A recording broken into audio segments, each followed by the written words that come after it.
इस प्रकार ये अध्याय एक तरीके से यहाँ समाप्त होता है, जिसमें हमने एक ऐसे काल का अध्ययन किया जिसमें एक दल का प्रभाव था, बहुत ज़्यादा प्रभाव था, दूसरे दल पनप भी नहीं पा रहे थे समझिए, लेकिन उसके बावजूद उस एक दल ने तानाशाही व्यवस्था को अख्तियार नहीं किया। यही हमारा सौभाग्य था। और ये तत्कालीन राजनेताओं की अच्छाई भी थी कि उन्होंने कतई ऐसा प्रयास नहीं किया कि अन्य दलों को कुचल दिया जाए, उनको नगण्य कर दिया जाए। बल्कि हम उदाहरण देखते हैं कि विपक्षी दलों की संख्या यद्यपि बहुत कम और प्रभाव बहुत कम होते हुए भी उनके नेताओं को समुचित स्थान संसद में और सरकार में कांग्रेस ने लगातार दिया, जब तक संभव हुआ। उसके बाद एक दौर आता है जब सत्ता की राजनीति में प्रतिस्पर्धा बढ़ जाती है और इस बढ़ती प्रतिस्पर्धा के कारण कड़ुआहट बढ़ती है। लेकिन ये भी तय है कि विरोधी दलों का जब आना शुरू होता है और उनका प्रभाव बढ़ते जाता है तो कांग्रेस का जो प्रभुत्व है उसमें गिरावट आती है। और 1967 के बाद तो गैर कांग्रेसवाद का काल चलता है, एक दौर चलता है जिसका अध्ययन हम करेंगे और हमने कुछ हद तक उसको पढ़ा भी है। विरोधी दलों के बारे में बात करने के बाद संक्षिप्त में आपको इनकी भूमिका बताना जरूरी होगा। क्या भूमिका रही? पहला, सिद्धांतों के बल पर कांग्रेस की नीति और व्यवहारों की कड़ी आलोचना करते रहना। और जैसा मैंने कहा, भाषण देने में, वाद विवाद करने में विरोधी दलों के नेता किसी से कम नहीं थे। तार्किक तरीके से विवाद करने में इन्हें महारत हासिल थी और यही लोकतंत्र के लिए बहुत आवश्यक भी था। दूसरी भूमिका जो विरोधी दलों ने निभाई वो थी कि शासक दल पर अंकुश इन दलों के कारण लगा। शासक दल की निरंकुशता, तानाशाही पर लगाम लगाने का बहुत महत्वपूर्ण कार्य इन दलों ने किया।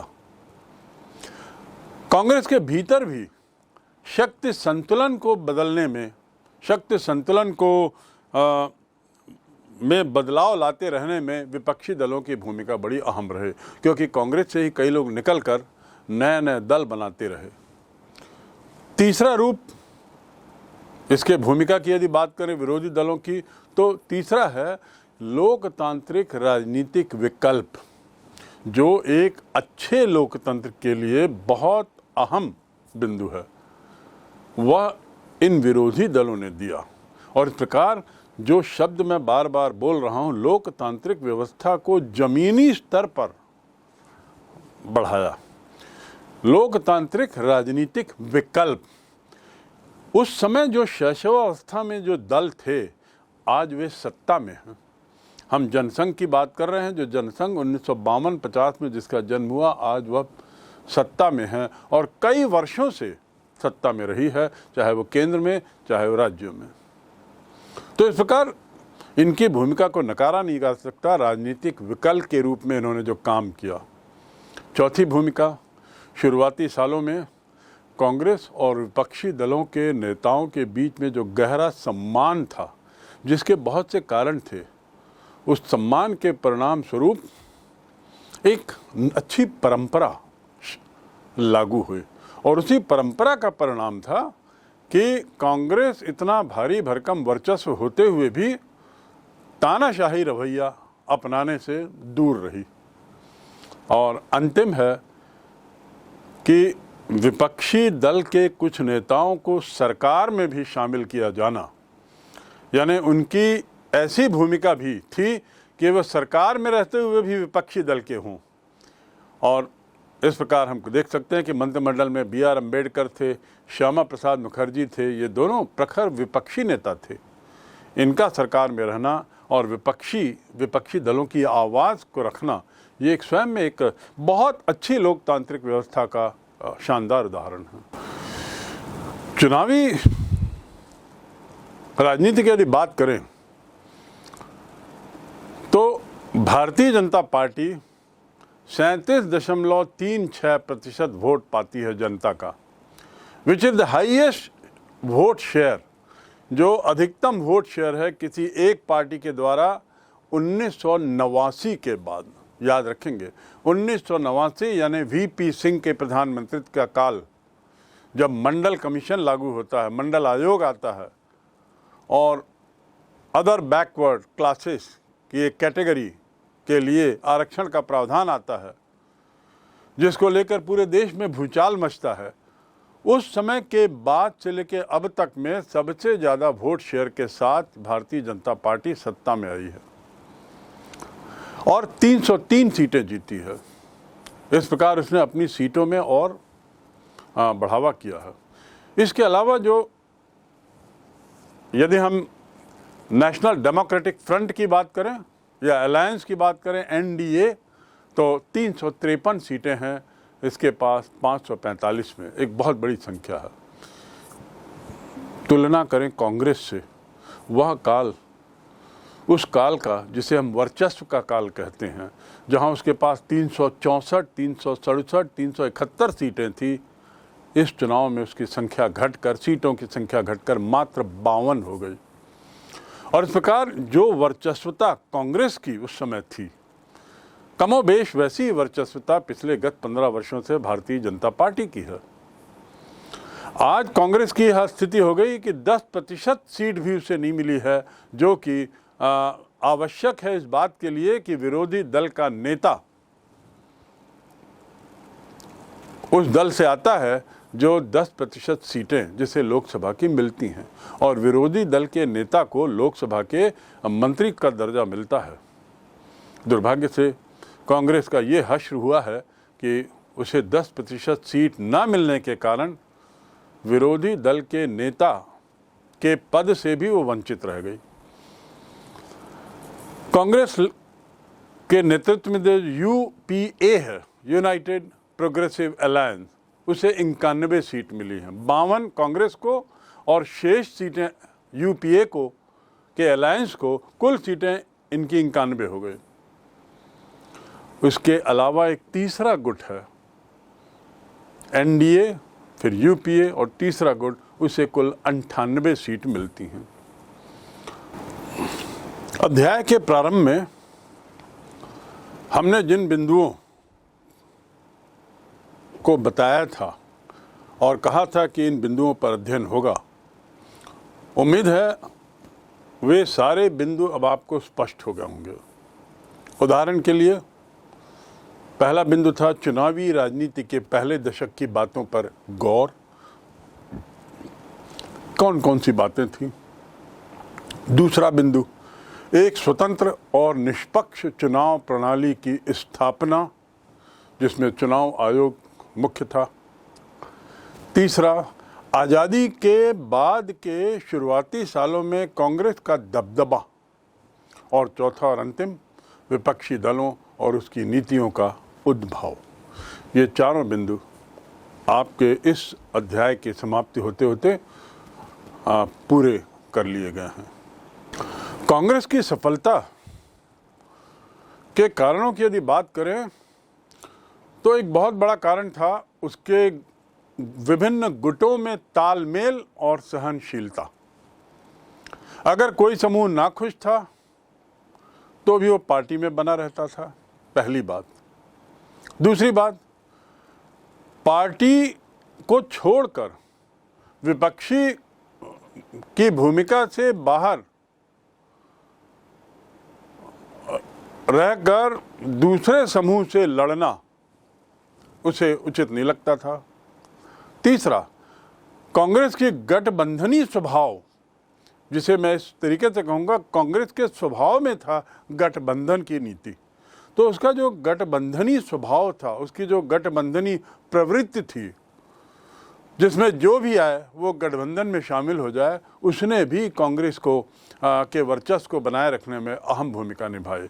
और चौथा है सुलह की नीति, समझौते के रास्ते पर चलना और सर्व समावेशी होना, जो किसी भी एक गठबंधन की विशेषता होती है, उसका प्रारंभिक काल में कांग्रेस ने बखूबी पालन किया। कांग्रेस के प्रभुत्व की जो प्रकृति को जिस तरीके से हमने समझा, उसे हम कुछ इस रूप में भी देख सकते हैं। खासकर जब हम तुलना करें अन्य देशों के साथ भी तो और स्पष्ट हो जाएगा, जिसमें पहले है कांग्रेस के प्रभुत्व की स्थिति, अन्य देशों में एक पार्टी के प्रभुत्व और भारत में एक पार्टी के प्रभुत्व में अंतर क्या। तो अन्य देशों की यदि बात करते हैं तो उसमें लोकतंत्र की कीमत पर एक पार्टी का प्रभुत्व रहा, और उसमें उदाहरण है चीन, क्यूबा, सीरिया। संविधान में सिर्फ एक ही पार्टी के लिए अनुमति थी। दूसरी ओर भारत की यदि बात करें तो एक पार्टी का प्रभुत्व लोकतांत्रिक परिस्थितियों में हुआ। लोकतांत्रिक तरीके से एक पार्टी सामने आई तो उसमें कोई गलत नहीं है, और इसको हम दो बिंदुओं में देख सकते हैं। मुख्य और निष्पक्ष माहौल में एक के बाद एक चुनाव होना एक कारण था, दूसरा कारण था कांग्रेस एक सुगठित पार्टी थी, और तीसरा था आज़ादी के आंदोलन के दौरान उसकी जो ऐतिहासिक भूमिका थी। ये तीन बिंदु हुए। जहाँ तक अन्य देशों की बात है, उसमें एक और बिंदु हम जोड़ सकते हैं, वह है म्यांमार, बेलारूस और इरिट्रिया। इन देशों में जो है व्यवस्था, शासन व्यवस्था कहने को तो लोकतांत्रिक, लेकिन सैन्य उपायों के बल पर। पाकिस्तान में भी बहुत बार ऐसा हुआ, जब तथाकथित लोकतांत्रिक व्यवस्था के नाम पर फौज के जनरल सत्ता में आते हैं, फौज के जनरल सत्ता में रहते हुए चुनाव कराते हैं, ये कतई निष्पक्ष नहीं थे। लोकसभा के सीटों की संख्या बढ़ती है। 489 सीटें जो थीं पहले चुनाव में, वो बढ़ के अब 494 कर दी जाती हैं, और वर्तमान में तो 545 हैं। दूसरा, कुल उम्मीदवारों की संख्या 1519। लोकसभा के 494 सीटों के लिए उम्मीदवारों की संख्या 1500 के आसपास, अर्थात लगभग हर सीट पर औसतन 3 उम्मीदवार। कुल मतदाता आते हैं 19 करोड़, यानी संख्या बढ़ती है, लेकिन तुलना करिए आप 2019 से 91 करोड़ की तुलना में ये संख्या बड़ी कम है। पर सच्चाई है 19 करोड़ 36 लाख मतदाता इस समय थे जो एलिजिबल थे। लोकसभा के लिए मतदान करने वालों की संख्या थी 10 करोड़, अर्थात लगभग 50% लोगों ने मतदान किया, और मतदान का प्रतिशत होता है 47.84। सफलता, इस चुनाव में भी कांग्रेस को बहुमत मिला, बहुत ज़्यादा सीटें मिली, जिसके बारे में हम आगे बात करेंगे। लेकिन फिलहाल ये जान लें कि दूसरे आम चुनाव में कांग्रेस ने 49.77% वोट प्राप्त किए और 371 स्थान लिए। पूर्व में उसकी संख्या थी 364, अब उसकी सीटों की संख्या बढ़ती है और 371 स्थान उसे मिलते हैं 494 में। सरकार पुनः कांग्रेस की, पंडित जवाहरलाल नेहरू के नेतृत्व में। अब चलते हैं हम तीसरे आम चुनाव की ओर, जो बदलाव, राजनीतिक दांव पेंच, राजनीतिक प्रतिद्वंदिता के बदलाव की ओर इशारा करती है। जनवरी 1961, उसमें एक विधेयक पारित किया जाता है। द्विसदस्यीय निर्वाचन क्षेत्रों के उन्मूलन संबंधी विधेयक को पारित किया जाता है, जिसके फलस्वरूप आम चुनाव में निर्वाचन क्षेत्र जो है वो एक सदस्यीय हो गया। अब 2 सदस्य नहीं आने, किसी भी निर्वाचन क्षेत्र से अब एक से ज़्यादा सदस्य का प्रतिनिधित्व नहीं होगा। ये एक बहुत बड़ा बदलाव था। सुनिश्चित किया गया कि जितनी संख्या सीटों की, हर सीट से एक एक व्यक्ति। तो निर्वाचन क्षेत्र एक सदस्यीय कब होते हैं? जनवरी 1961 में। तीसरे आम चुनाव में पहली बार बैलेट पेपर का उपयोग किया जाता है। तो पहली बात तो द्विसदस्यीय निर्वाचन क्षेत्रों का उन्मूलन हुआ, दूसरा, बैलेट पेपर का पहली बार प्रयोग, मतदान पत्र जिसे हम कहते हैं उसका पहली बार प्रयोग। और उस मतदान पत्र में सभी प्रत्याशियों के नाम होते थे और उनके चिन्ह होते थे और मतदाता अपनी मनपसंद चिन्ह के आगे एक्स मार्क लगाकर मतदान पेटी में डाल देता था। पहले क्या होता था, जितने मतदाता, जितने उम्मीदवार उतनी पेटियां और ब्लैंक मतदान पत्र।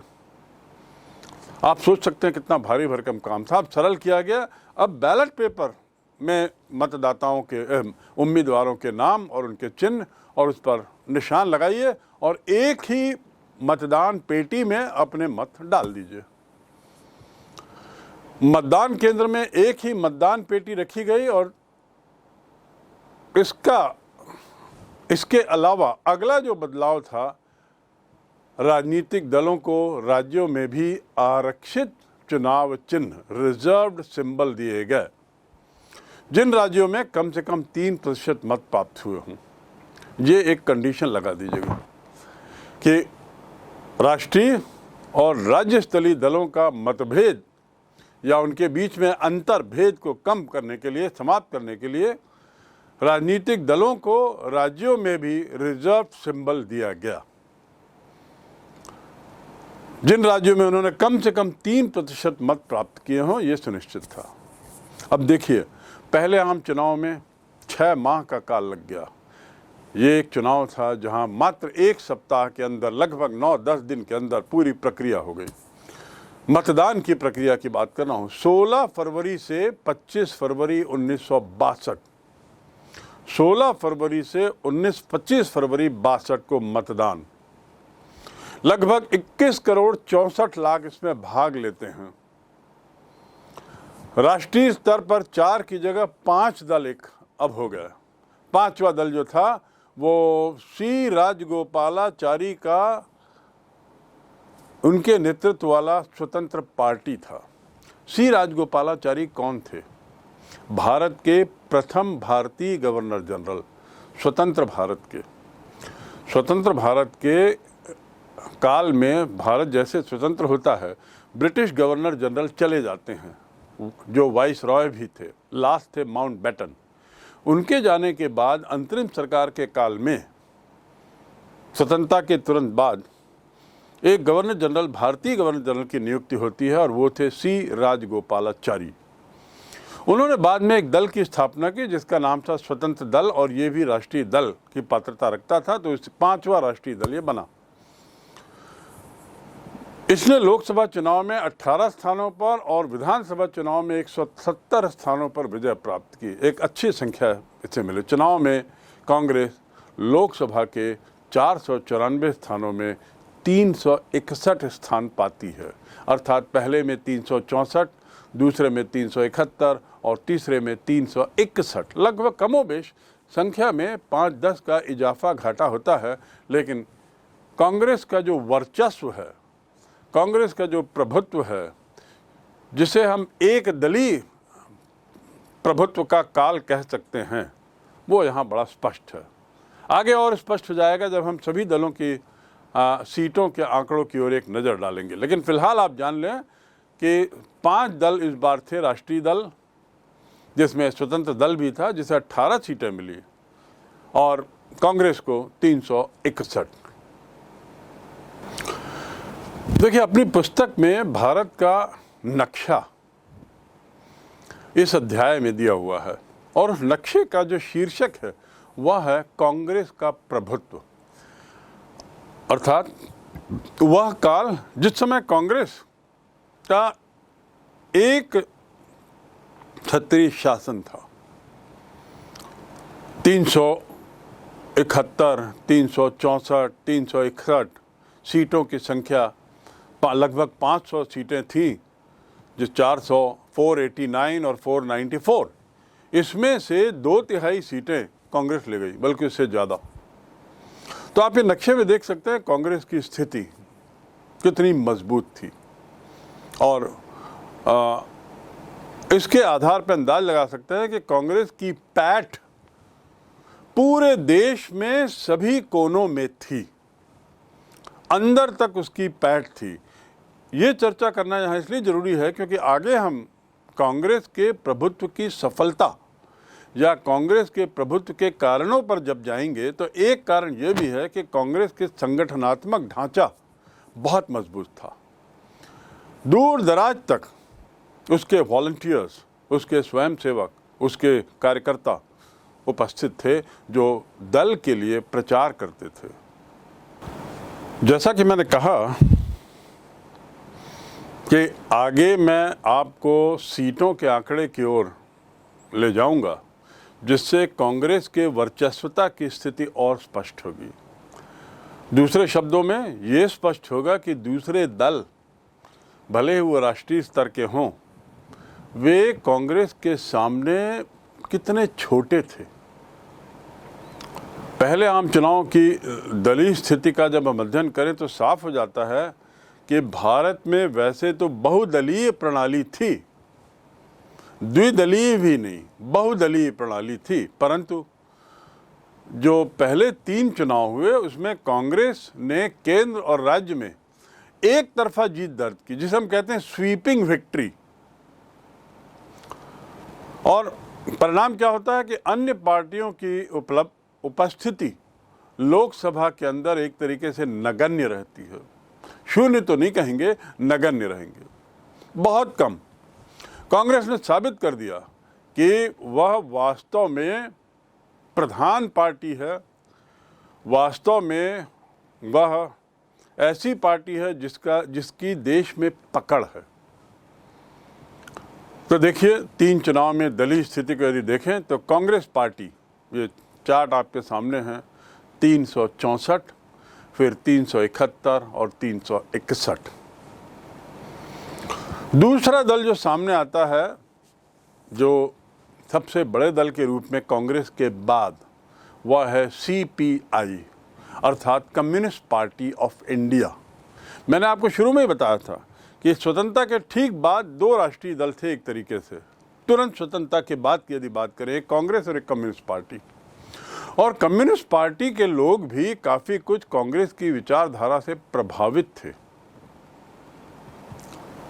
तो CPI को मिलते हैं 16 पहले चुनाव में और कांग्रेस को 364। CPI को मिलते हैं 27 और कांग्रेस को मिलते हैं 371। और तीसरे चुनाव में CPI को मिलते हैं 29 और कांग्रेस को 361।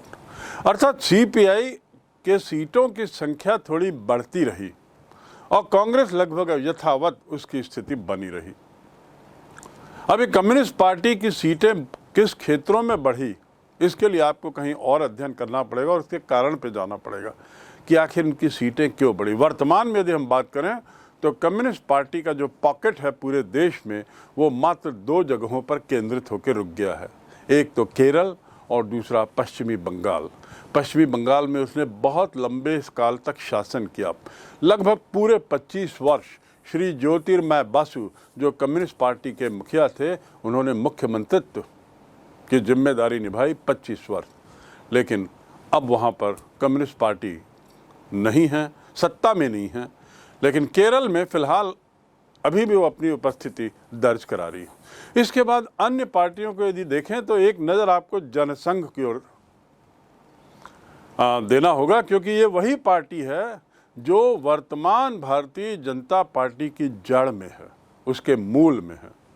जनसंघ को 1952 में मात्र 3 सीटें मिली, जिसके संस्थापक थे श्री श्यामा प्रसाद मुखर्जी। दूसरी लोकसभा में उसे 4 मिली और फिर तीसरी में थोड़ी सफलता बढ़ी और उसकी सीटों की संख्या होती 14। इसके बाद और भी पार्टियां आती है, KMP, HM और ये सब बहुत सी, उस पर नज़र ना ज़्यादा दे करके अब हम बढ़े अन्य दलों की ओर। ये अन्य दल अर्थात जो छोटे छोटे 45 दलों की और 77 दलों की संख्या की मैंने बात की, उनका ये हश्र है, उनका ये हाल है। देखेंगे अन्य दल की सभी सीट, अन्य दलों को प्राप्त हुई सभी सीटों को जोड़ा जाए तो भी उसकी संख्या मात्र 35 थी 1952 में, मात्र 29 1957 में और घट के वो 28 हो गई। इसके बाद आता है आज़ाद उम्मीदवार। आज़ाद अर्थात इंडिपेंडेंट। इंडिपेंडेंट उम्मीदवार पूरे देश के 594 या 589 सीटों में वे लोग 41 सीटों में सफल हुए थे, 41। उसके बाद अगले चुनाव में 39 और फिर तीसरी लोकसभा में 20। ये इंडिपेंडेंट की संख्या आज भी बहुत कम है, क्योंकि जनता समझ गई है कि स्वतंत्र उम्मीदवार को विजयी बनाने से निर्वाचन क्षेत्र के लोगों को कोई विशेष फायदा नहीं होता, बल्कि वे लोग सत्ता की राजनीति में उलझ जाते हैं, उसके दांवपेच में व्यस्त हो जाते हैं। और इसलिए आज़ाद उम्मीदवार प्रारंभ में जहां 45 थे, 41, बहुत बड़ी संख्या है 41। देखा जाए तो कांग्रेस के बाद सबसे बड़ी संख्या इन्हीं इंडिपेंडेंट लोगों की थी। वो घट के 20 तीसरे चुनाव में हो गए और वर्तमान में होते होते और कम है। अब प्रजा समाजवादी पार्टी जो दूसरे चुनाव में अस्तित्व में आई 19 और 12। तो इस प्रकार आप पाएंगे कि 3 चुनाव की दलीय स्थिति में कांग्रेस का प्रभुत्व ही नहीं रहा। कांग्रेस का वन साइडेड, एक तरफा ही उसका वर्चस्व, दबदबा और प्रभुत्व बना रहा। ये तो हुई प्रथम आम चुनाव की कुछ सामान्य जानकारी। 1951-52 जो 6 माह जिसका काल हम माने, चुनाव का काल, चाहे वो शुरुआत से लेके, अभियान से लेके मतगणना तक के। अब थोड़ा उसके आंकड़ों की ओर नजर डालें कि आखिर आंकड़े क्या कहते हैं। बड़े रोचक हैं और खासकर तब रोचकता और नजर आती है जब इसे हम 2019 के अर्थात अंतिम लोकसभा चुनाव से तुलना करें। मताधिकार प्राप्त व्यक्तियों की संख्या, कितने लोग एलिजिबल थे, तो उनकी संख्या उस समय थी 17 करोड़ 32 लाख। सरकारी आंकड़े हैं ये। 17 करोड़ 32 लाख 33 करोड़ की जनसंख्या में, तत्कालीन जनसंख्या में लगभग आधे लोग मताधिकार का अधिकार रखते थे। इसी की बात करें यदि हम 2019 की, तो आपको आश्चर्य होगा, 91 करोड़ 20 लाख मतदाता मतदान की पात्रता रखते थे। कितना अंतर है और कितनी विशाल है ये प्रक्रिया। आप कल्पना कर सकते हैं 2019 के चुनाव में लोकतांत्रिक प्रक्रिया कितनी दूभर, कितनी कठिन रही होगी। लेकिन थैंक्स टू संचार सेवा, इंटरनेट फैसिलिटी, कंप्यूटर की इतनी भारी भरकम संख्या भी बड़ी सरलता से चुनाव आयोग ने संभाल लिया। तो 17 करोड़ बनाम 91 करोड़ 2019 का चुनाव। लोकसभा के लिए स्थानों की संख्या 489 और वर्तमान में है 545, जिसमें से 543 के लिए चुनाव होता है, 543 के लिए चुनाव और 2 नामित सदस्य। तीसरा आंकड़ा, लोकसभा के लिए उम्मीदवारों की संख्या 1874। उस समय 489 सीटों के लिए 1874 उम्मीदवार थे। औसतन आप देख सकते हैं लगभग 4 उम्मीदवार लगभग प्रति सीट औसत आता है। उसके बाद राज्य विधानसभाओं के लिए कुल कितनी संख्या थी? 3283, 3283। समस्त राज्य विधानसभाओं के लिए कुल उम्मीदवारों की संख्या 15,000। उम्मीदवार थे 15,000, सीटों की संख्या थी 3283। कुल सीटों की संख्या पूरे राज्यों की, सभी राज्यों के विधानसभाओं की सीटें, तो 3283 सीटों के लिए 15,000 कैंडिडेट्स, उम्मीदवार मैदान में उतरे। सरकार द्वारा चुनाव का व्यय लगभग 8 करोड़ 60 लाख उस समय की राशि के अनुसार, जो आज की तारीख में बहुत कम मालूम पड़ता है। 8 करोड़ 60 लाख रुपए व्यय। मतदान का प्रतिशत था 45.67, अर्थात हर 100 सरकार द्वारा चुनाव का व्यय लगभग 10 करोड़ रुपए। आज की तारीख में नहीं, ये उस समय की राशि, उस समय का जो उसकी रुपए की कीमत थी, उसके हिसाब से देख रहे हैं 10 करोड़ रुपए अंदाज से उस समय चुनाव में खर्च हुआ। और लोकसभा के लिए मतदान कितने लोगों ने किया? 17 करोड़ लोगों में 8 करोड़ 60 लाख ने किया, तो प्रतिशत आता है 45.67। अर्थात हर 100 मतदान का अधिकार रखने वाले लोगों में 45 ने मतदान किया, बाकी लोग किसी कारण से मतदान नहीं कर पाए। आपको आश्चर्य होगा कि 2019 के चुनाव में यही प्रतिशत 67 से ऊपर था, 67% से ऊपर था, जो हाईएस्ट एवर था, अर्थात 50% से ज़्यादा था। और 67% सबसे ज़्यादा मतदान लोकसभा चुनाव में 2019 में हुआ। और उसी प्रकार महिलाओं की संख्या भी सबसे ज़्यादा 2019 के चुनाव में थी, मतदान करने वाली महिलाओं की संख्या। बहुत रोचक आंकड़ा है। तो आप समझ सकते हैं कि कैसे धीरे धीरे धीरे लोकतंत्र की जमीन मजबूत हुई है, निश्चित रूप से मजबूत हुई है। अवैध मतों की संख्या 16 लाख और सफलता की बात करें तो 1952 के चुनाव में केंद्र में कांग्रेस सत्तारूढ़ हुई। भारतीय जनता पार्टी को 2019 के चुनाव में 37% वोट मिले और 37% वोट मिलने पर उसे 303 सीटें मिली। आप देख सकते हैं कि 37% मतलब हर 100 में 37 ने उस दल के लिए वोट दिया, उस गठबंधन के लिए वोट दिया। तो इस प्रकार हम देखते हैं कि पहले आम चुनाव में चुनाव आयोग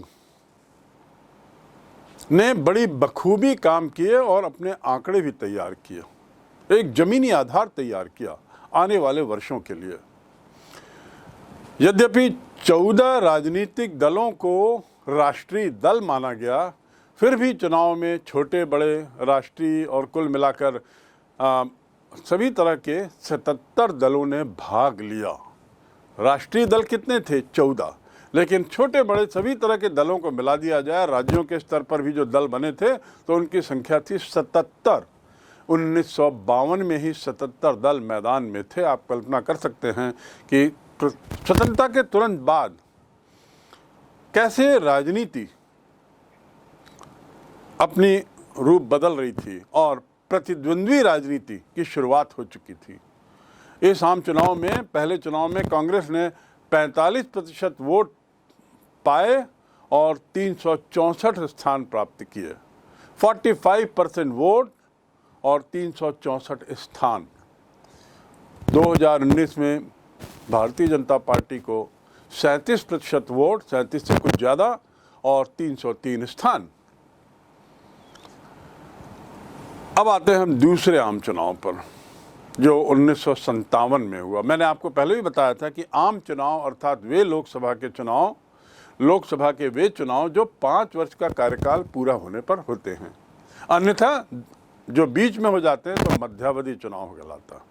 57 के आम चुनाव भारत के लिए नहीं बल्कि 1956 के राज्यों के पुनर्गठन के कारण कुछ अनिश्चितता के दौर से गुजरी। ये चुनाव अनिश्चित इसलिए नहीं लग रहे थे कि भारत में कुछ ऊहापोह मची थी या लोकतंत्र को खतरा था, बल्कि इसलिए कि 1956 में राज्यों का पुनर्गठन हुआ था। आपको याद होगा, आपने अन्य अध्याय में पढ़ा होगा कि भाषाई आधार पर राज्यों के पुनर्गठन की अनुमति, उसके बाद समिति का बैठना और फिर पुनर्गठन का होना। नए नए राज्य बने, राज्यों को जोड़ तोड़कर नए राज्यों को बनाया गया, किसी राज्य को छोटा किया गया, आदि आदि। और ये चूँकि 56 में हुआ था, तुरंत 57 में सीमांकन करना, निर्वाचन क्षेत्रों का पुनर्सीमांकन करना, आदि आदि जो मुद्दे थे, इसके कारण थोड़ी अनिश्चितता बनी थी।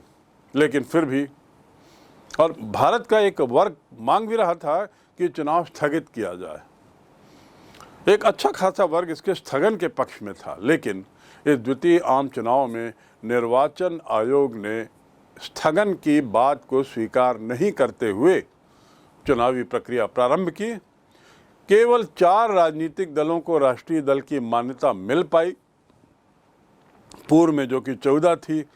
और ये 4 राज्य दल जो राष्ट्रीय दल थे 1957 में वे कांग्रेस, प्रजा समाजवादी पार्टी, साम्यवादी पार्टी और जनसंघ। कांग्रेस, जनसंघ, प्रजा समाजवादी पार्टी और साम्यवादी पार्टी। इसके अलावा 19 दल राज्य स्तरीय दल घोषित किए गए। 19 मान्यता प्राप्त और गैर मान्यता प्राप्त दलों की बात करें तो कुल 45 राजनीतिक दलों ने चुनाव में भाग लिया, जिनकी संख्या पहले चुनाव में 77 थी। चुनाव की घोषणा होते हुए लोगों ने अपने अपने दल बदल बना के नए नए समीकरण बनाए और इस प्रकार 77 दल आ गए। लेकिन चुनावी राजनीति के माहौल को और चुनावी राजनीति की कॉम्प्लेक्सिटीज़ को देखते हुए और समय के साथ राजनीतिक दलों में, राजनीतिक नेताओं में थोड़ी समझ आई, सूझबूझता बढ़ी। परिणाम क्या होता है कि थोड़ा स्थायित्व होता है राजनीतिक दलों की संख्या में और अब 45 दल मैदान में रह जाते हैं। अब हम द्वितीय चुनाव के आंकड़ों पर आए कि आखिर द्वितीय चुनाव क्या कहते हैं।